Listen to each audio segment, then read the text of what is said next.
ଗୀତରେ ଗୀତରେ ଗଣିତ ଅତି ତରକା ଟେକି ଚଢ଼େଇ କହେ ପଞ୍ଜୁରୀ ଭିତରେ ଥାଇ ଆମ ମାଲିକ ଲୋଭୀ ଭୀଷଣ 100 ଟଙ୍କାରେ ଆମେ ଦିଜଣ ଜଣକ ମୂଲ୍ୟ ପଚାରି ଦେଲେ ମୂଲ୍ୟ ତାହାର କମିବ ଭଲେ।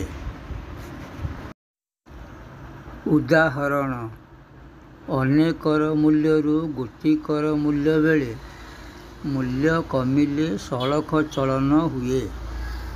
5ଟି କଲମ 25 ଟଙ୍କା। 25 ଟଙ୍କା ହରଣ 5 ସମାନ 5 ଟଙ୍କା ଗୋଟେ କଲମର ଦାମ।